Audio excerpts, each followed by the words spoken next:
आगी लागोताय सुख. भारतीय युद्ध पहिलं झालं द्वापार युगात. उदाहरण क्रमांक 2. त्या युद्धासारखं युद्ध आतापर्यंत झालं नाही आणि याच्यानंतर होणार असेल तर मी जिवंत आहे तोपर्यंत होणार नाही. म्हणजे मला पुढचं पाहायला भेटणार नाही. इतकं मोठं युद्ध झालं. ते युद्ध महाभारतातलं कुरुक्षेत्रावर झालं. फार मोठं युद्ध. एका बाजूनं 7 अक्षोणी सैन्य होतं, एका बाजूनं 11 अक्षोणी सैन्य होतं. द्रोणाचार्य, कृपाचार्य, भीष्माचार्य, कर्ण, रथी महारथी लोक कौरवाच्या बाजूने होती. आणि विश्वाचा बाप, तुम्हाला आणि मला इथं किती दिवस ठेवायचे आणि कोण्या दिवशी मळ्यात नेऊन फुकायचंय, त्याला जगाचा बाप म्हणतात. तो मात्र पांडवांच्या पक्षात होता. तुंबळ युद्ध झालं. युद्ध जर झालं नसतं तर हस्तिनापूरच्या वाटण्या 3, धृतराष्ट्र, पंडू आणि विदुर, ह्या 3 लोकांना वाटण्या. विदुर कोण होते माहिती आहे तुम्हाला? राजकारणातला 2 नंबरचा डॉन.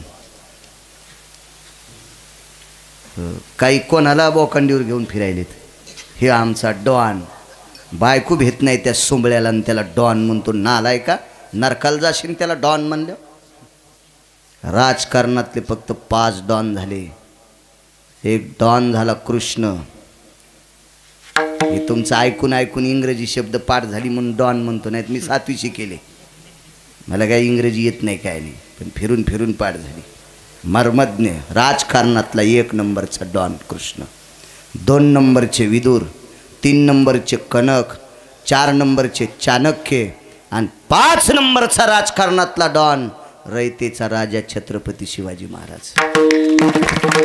5 डॉन, 5. एक जण म्हणला 6वा कोण? कोण आहे 6वा डॉन?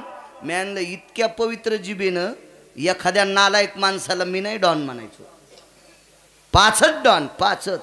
त्याच्यापैकी 2 नंबरचा डॉन टाकळीकर, विदुर काका.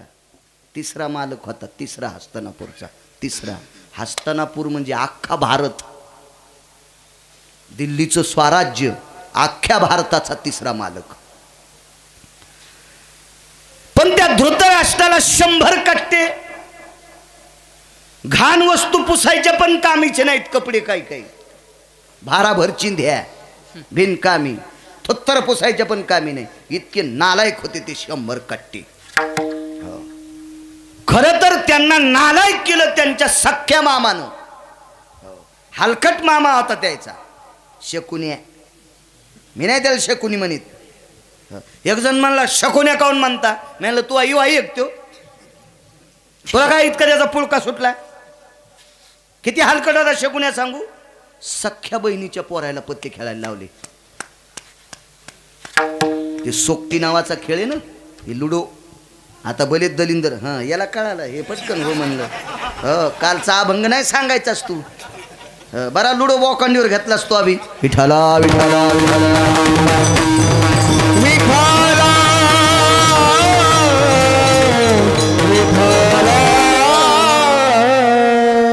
घेऊ द्या बाबा, ते कीर्तन घ्यायला त्याच्यात.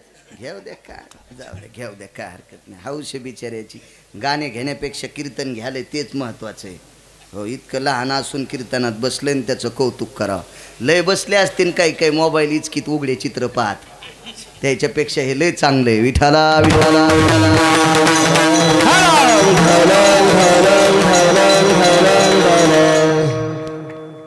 शकुन्या नालायक, त्यानं कौरवाचा रास करून टाकला. मेले सगळे कौरव. तुम्हाला एक सांगू का, फुकट खाणारा माणूस घरी ठेवायचा नाही. आहा, आपल्या घराला इचकून टाकतोय. 7व्या अवतारात एका बाईला राज्य होतं, नवरा जिता होता, तरी नवऱ्याला घरी ठेवून माहेरात भाकरी खायला आली. तिने इतकं भावाचं वाजून टाकलं. तिच्या भावाला 80,000 बायका होत्या. किती भावजाय होत्या तिला, तरी पण ती भावाला म्हणली दादा पुन्हा एक आण. आणि ह्याच तुटलेल्या नाकाची न भावाला दुसरी एक बायको आणायला लावली. ती का त्याची बायको होणार होती का? ती जगाची मालकीण होती. आणि म्हणून भावाला मातीत घातलं त्या तुटलेल्या नाकाचीनं. हो, बहिणीनं भावाच्या घरचं खावा, पण तिच्या घरी अडचण असली तर खावा. तिच्या नवऱ्याला उपाशी ठेवून तिने इकडं नाही यावा. हो, पडलंकेची राणी होती ती, ऐश्वर्य संपन्न राक्षसाची बायको. ते आपलं दाशीच्या हातच्या चपात्या खाऊ लागलं आणि ही बोंबलत लंकेत आली आणि भावाला सीता आणायला लावली. अख्खा भाव वाजून टाकला. भाऊ रावण लय मोठा माणूस होता, लय मोठा माणूस. फुकट खाणारे घरी ठेवले नाही पाहिजे. आणि 8व्या अवतारात हो गांधार नरेश, हो गांधार देशाचा राजा म्हणून गांधार नरेश म्हणत होते शकुन्याला.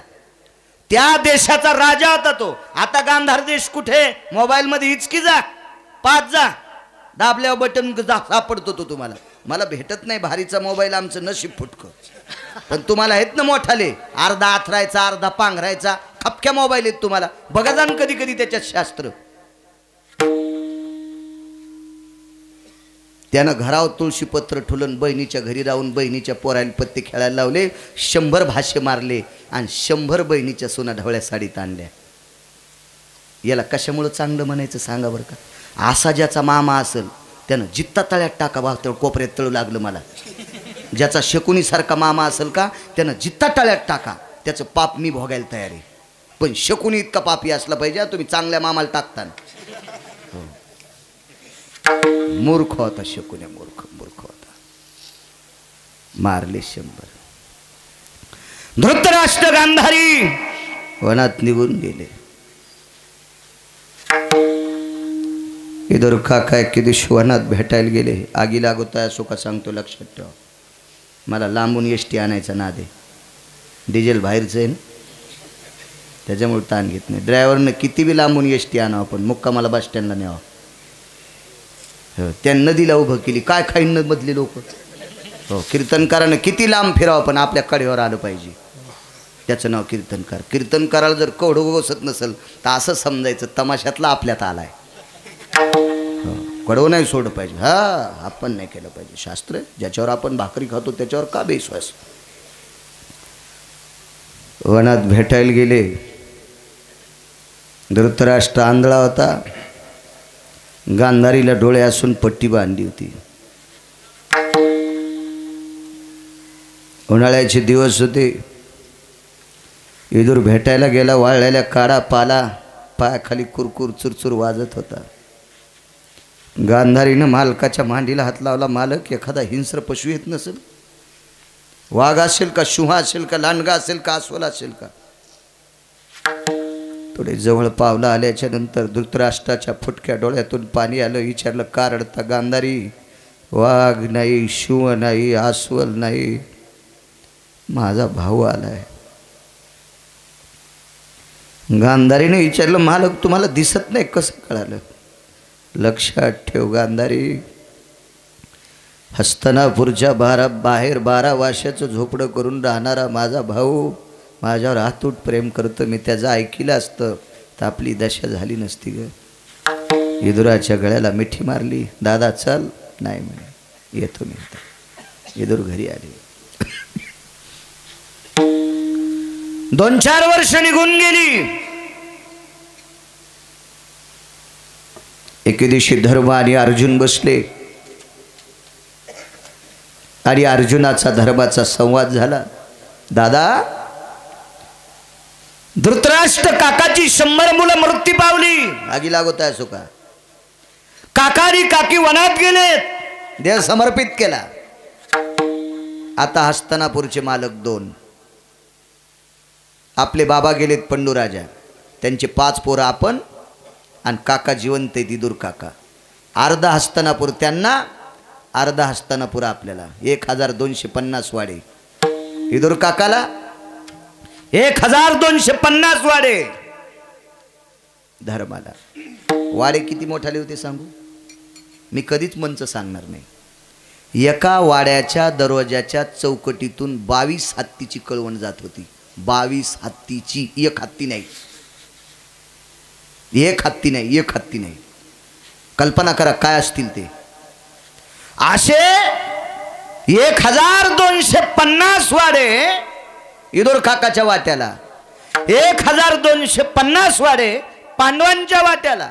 धर्म, भीम, अर्जुन, नकुल, सहदेव इदोर काकांच्या घरी गेले. काका, काकीनं पाहिलं, बाई युवराज आले वाटते. या राजन, या या. राजा हा राजा असतो. यया नरा माझी राजा, तो विशेषी भूती जाण माझा. माऊली महावैष्णव ज्ञानोबारांचं वाक्य. तो हस्तनापूरचा राजा. या राजे या. चुलती पुतण्याला आवाजाव बोलत होती. राजा होता तो राजा. ज्यानं त्यानं ज्या त्या व्यक्तीचा सन्मान केला पाहिजे. आम्हाला तलाठी आलो पिणार.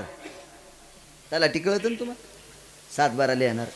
इतकं पेत होतं ते, मला वाटतं पाण्यापेक्षा जास्त तेच पेत होतं. नाव नाही घेत, कीर्तनात घेत जाऊन त्याचं नाव.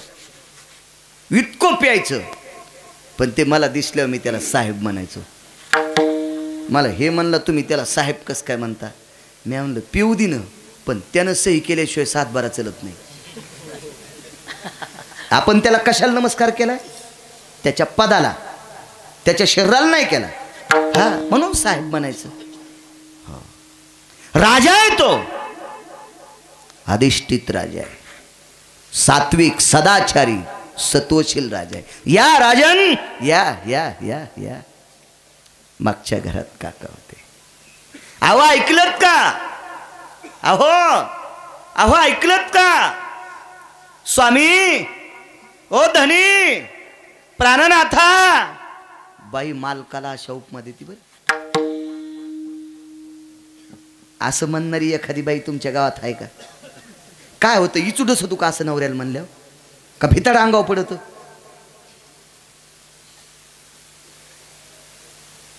हे गोविंदिया, गोविंदिया, म्हातारं हे करे मंदिराकड. असलं तर म्हणा भाकरी झाल्यात गिळायला.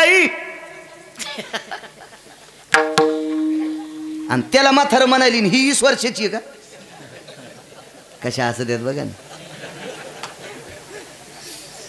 ही आपली भाषा आहे, ही आपली भाषा. लग्न झाल्यावर 1-2 वर्ष जरा हिशोबान बोलतात. वय व अहो ऐकलत का? चहाची वेळ झाली, मी तुम्हाला चहा करू का? मी म्हणलं नको करू, पेऊन आलो मी कीर्तनात लिटरभर. नको करू. लय गोड बोलतात 2-4 वर्ष. अहो अहो ऐकलत का? अहो ऐका ना. म्हणलं काय? दळून आणा.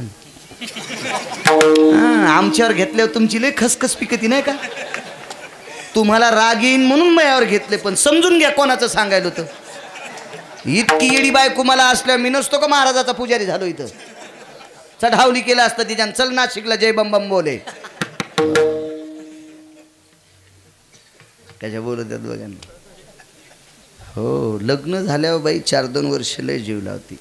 देव ठेवून आलं की हो तुम्ही थोडे बेचैन दिसाले, गरम पाणी करू का? हातपाय झाला. नको नाही, थोडं गरम पाणीच करते, थंडी वाढली, थोडंसं चांगलं फ्रेश व्हा बरं. नको ग. बरं दूध करू का? तुम्हाला ॲसिडिटी वाढली असेल, मी काळा चहा करते. काही वंगण पण नको पाजू, काहीच नको करू. लग्न झाले आणि एक पोरग झालं रे झालं. ए माझा डब्बा काय तुम्ही वेड्यावानी करता? तुम्हाला हात नाहीत का? मी पप्प्याला पाजायला लागले, तुम्ही तुमच्या हाताने पोळ्यान भाजी भरा निघा बरं. उघड डोक्याला टकटक करू जाऊ नका. 100% जीव लावणारी बायको 50% प्रेमाचा तुकडाच पडला. एक बब्या झाला की. आणि बब्याचं लग्न व्हा आणि बब्याला बब्या व्हा. म्हाताऱ्याच्या आणि कुत्र्याच्या भाकरी संगच.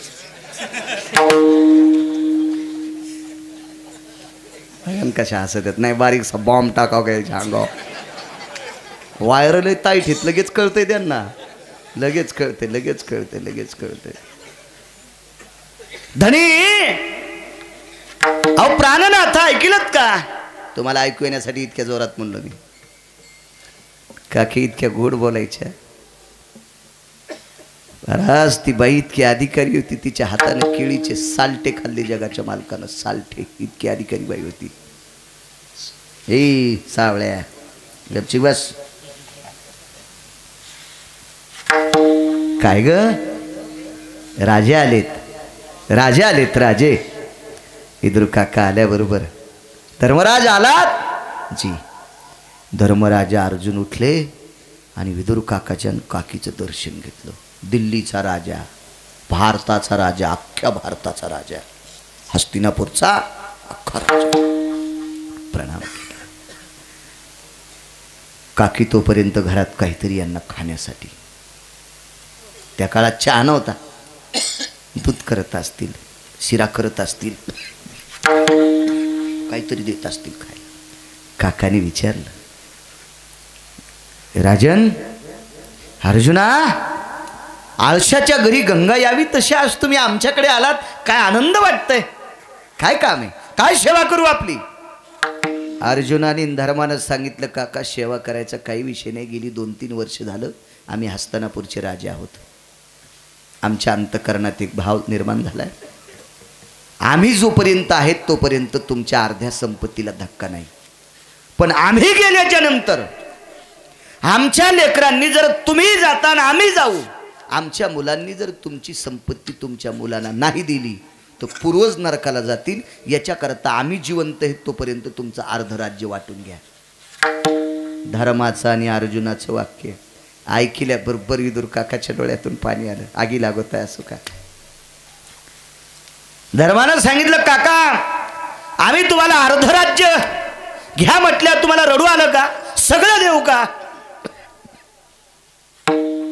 विदुर काकानं सांगितलं, रडू याच्या करता येते, तुम्ही अजून चुलता ओळखीलाच नाही, तुम्ही काकाला ओळखीलं नाही रे, याच्याकरता दुःख वाटतंय. काका आमच्याकडून काय गुन्हा झाला, काय अपराध आहे, काही नाही. अर्जुना, तुम्ही माझ्यावर प्रेम किती करता, काय गोडे विदुर बघा, तुम्ही माझ्यावर किती प्रेम करता. तर अर्जुनाने आणि धर्मानं, भीम नकुल सहदेव बोलत नव्हते दोघांच्या पुढं, अर्जुनानं आणि धर्मानं सांगितलं, भगवान कृष्ण परमात्म्यावर जितकं करतो तितकं प्रेम तुमच्यावर.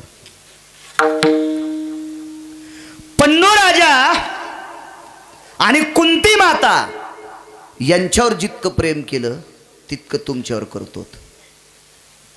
टाळीच वाजली विदुर काकानं, टाळीच.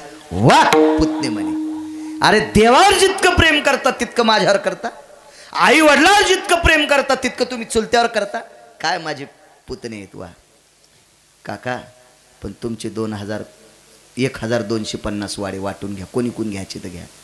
काका म्हणले, माझं ऐका ना, ऐका, तुम्ही देवा इतकं माझ्यावर प्रेम करता ना. होय, तुमच्या मायबापाची शपथ आहे, कुंतीची आणि पंडूराजाची माद्रीची शपथ आहे.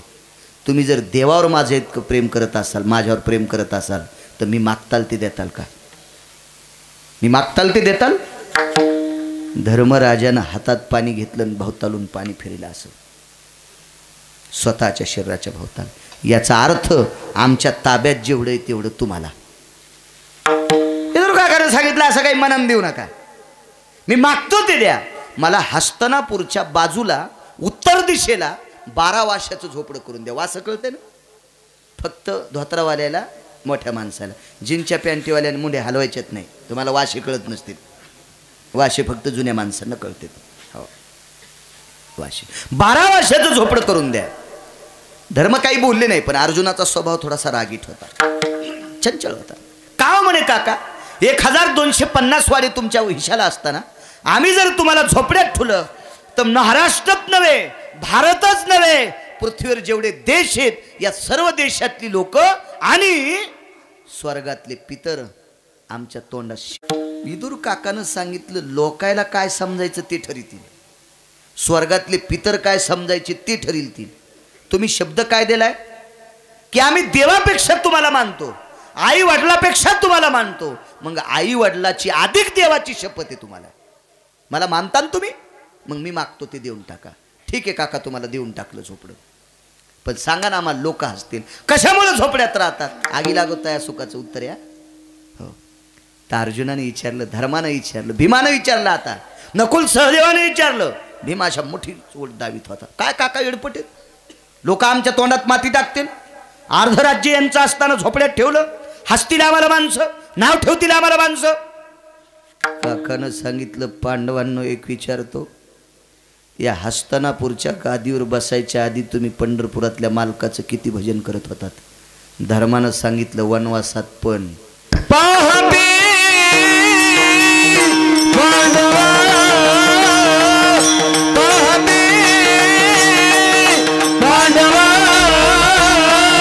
पाहते पांडव अखंड वनवासी, पाहते पांडव अखंड वनवासी, पाहते पांडव, पाहते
धर्मानं सांगितलं, आम्ही वनवासात त्याचं भजन केलं.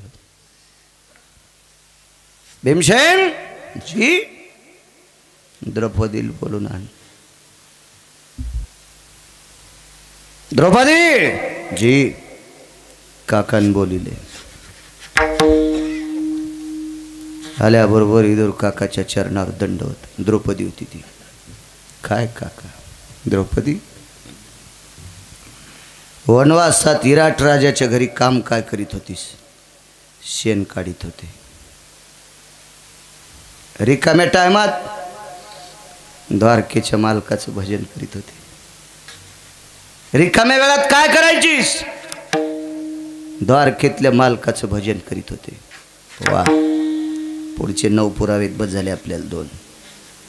द्रौपदी, वनवासात विराट राजाच्या घरी शेण काढायची वेळ आली. 48,324 दाशा त्या द्रौपदीला भांडे घासायला. एवढ्या वैभवातली पोरगी विराट राजाच्या घरी शेण काढीत होती, तरी पण दळायला बसल्यावर पंढरपुरातल्या मालकाच्या वयागात होती. भजन केलंस तू? पांडवांना तुम्ही वनवासात भजन केलं. तुम्हाला हस्तिनापूरचं राज्य कोणाच्या कृपेने भेटलं? द्वारकेच्या मालकाच्या. मग एकच मला सांगा, ज्याच्या कृपेमुळं तुम्ही भजन केलं म्हणून पापी मारल्या गेले आणि दिल्लीचे राजे तुम्ही झाले. या हस्तिनापूरचे राजे झाले तेव्हापासून भजन किती बऱ्या केलं. 5 भावांनी मानाखाली घातल्या. इदूर काकानं सांगितलं, झोपड्याचं उत्तर तुमच्यापाशीच होतं ना रे, तरी मला दटून विचारता? अरे ह्या वाड्यात राहायला आल्यापासून, अरे ज्या मालकाचं भजन केल्यामुळं हे 2500 वाडे आपल्याला भेटलेत. पण या वाड्यात आल्यापासून गेल्या 3 वर्षात तुम्ही एकदाही भजन केलं नाही. विदुर काका म्हणले, अरे 1250 वाडे माझ्या आयुष्याला. अरे या वाड्यात जर देवाचं नाव तोंडाला येत नसेल, काय करायचे वाडे? म्हणून झोपड्यात भजन करतोय.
1250 वाड्याला आग लागू म्हणली, त्याच्यात त्याचं भजन येत नाही. आगी लागोताय सुखा.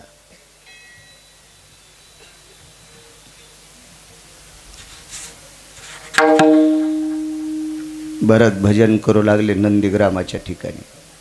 भरत भगवान प्रभू रामचंद्राचे भाऊ भजन करू लागले. भजन भरत तसे संसारिक व्यक्ती. नंदीग्रामाच्या ठिकाणी सुंदरसा आश्रम, झाडाखाली एक पाषाणाची शिळा, त्या शिळेवर बसून अंगाला काव लावली आणि भरत भजन करू लागले. राजपुत्र होते, लालबुंद शरीर, तेजस्वी, चंद्राच्या शीतल प्रकाशाला लाजवील इतका तेजपुंज पुतळा भरत. भरत भजन करता करता वारं सुटलं आणि वाऱ्यानं मांडीवरची लंगोटी बाजूला गेली. लालबुंद मांडी दिसत होती, अरक्त मांडी. तारुण्यातला तेजस्वी पुतळा. आणि त्या रस्त्याने एक सर्पिन चालली होती त्या झाडाखालून. त्या सर्पिणीच्या पाठीमागं तिची 8 पिल्लं होती. 8. आगी लागोताय सुखा. नियमानं 8ला भजन सुरू केले. 8:17 माझ्या गळ्यात इना आलाय, पण सरकतो पुढं, ताण घेऊ नका. हो, नियमानं माझा टाईम संपला. आता जेवढं बोलल ते निवृत्ती बाबांची सेवा. तुमचा रोजदार संपलो. आता कोणी टकटक करायची नाही गावाकऱ्यांनी. 2 तास मग काम झालं.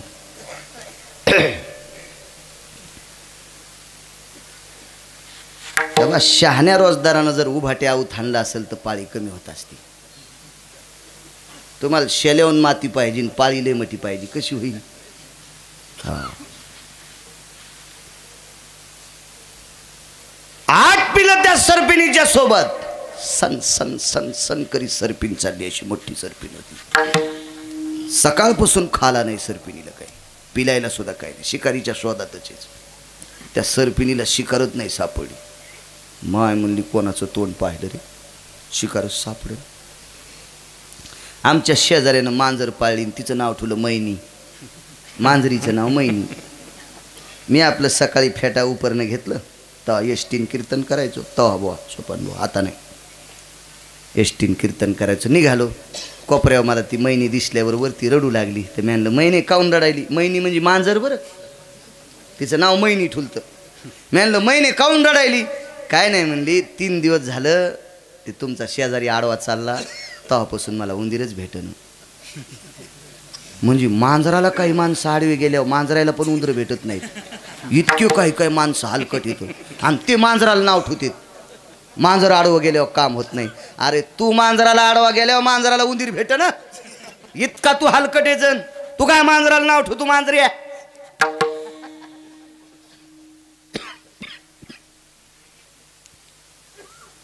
सर्पिन म्हणली कोणाचं तोंड पाहिलं असेल काय माहित बुवा, शिकारच भेटन. एक पोरग पळत झालं, तिचं पोरग म्हणजे सरप आडव झालं. म्हणला मा येडी झाली काय, रस्त्यात केवढी शिकार आहे. कुठे वापस आणले ते एक महाराज भजन करूले. ते महाराज होते भरत. डोळे झाकून भजन. ते का आपल्या भजण्यासारखं थोडंच होतं. अर्धा तोटा तोंडात आणि मधल्या टायमात तोंडातलं चटफुरसन काढायचं आणि मग घोंगडी खाली घालायचं. हो, परवाला एका ठिकाणी भागवत ऐकायला गेलो. भागवतकारांनी इंटरव्ह्यू केली. मला वाटलं आता ते लोकायला जाण्यासाठी इंटरव्ह्यू केली असेल. भागवतकारही खाली उतरले. म्हणलं आता कोणाला येत असते, ते धर्म थोडा सुटत असतो. ते स्टेजच्या मागं गेले आणि बिडी ओढू लागले. अर म्हणलं याचाही नरक आणि याचं ऐकणाऱ्यालाही नरक. काय अर्थ आहे मला सांगा. किती नालायकपणाचं टोक आहे. अहो, व्यसन विसरण्यासाठी परमार्थ आहे, वासनाही सरण्यासाठी परमार्थ आहे. आणि तेच जर आपण बोकांडीवर घेत असेल तर आपला परमार्थ काय अर्थ आहे त्याला? भजन करणे उंगळवाने आणि नरका जाणे चुके ना. नालायकपणाचं शिखर आहे ते, टोक आहे. आईनं विचारलं कोण शिकार? डोळे झाकून महाराज भजन करायले. महाराज भजनात दंग आहे. आपण एकच काम करू, मांडी उघडी पडली, एक एक लचका हाणला तर तर 100-200 ग्रॅम महाराजाचं मांस तोंडात येते, दिवसभर काही खायचं काम नाही. आई जाग्यावरच थांबली. सरपीन होती ती सरपीन. ती म्हणली, पाप्यांनो मला शिकारच करायची नाही. का? तुम्ही या महाराजाचं मांस खायची इच्छा काऊन केली? ते म्हणलं, आई मांस तर खाल्लं नाही ना, फक्त खावा म्हणून इच्छा केली. आईनं सांगितलं, दुसऱ्याचं वाईट करायची ताकद जरी नसल पण वाईट व्हावा इतकं जरी म्हणलं तरी पाप बोकांडीवर बसत असते. मन संकल्पाचे पापे. त्याचं वाईट व्हावा इतकं जरी मनात आलं तरी पाप डोक्यावर बसलं. त्याच्या पोराला खाऊनच नोकरी लागली, पोटात डब्बा उठला की समजायचं नरकाला गेलाच बेट्या. कशामुळं पाप?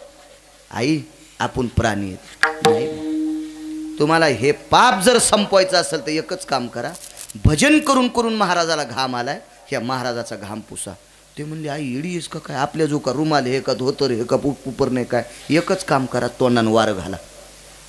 पाठीमागून 4 पुढून 4 8 सरपिणीची पिलं तोंडानं वारं घालू लागले.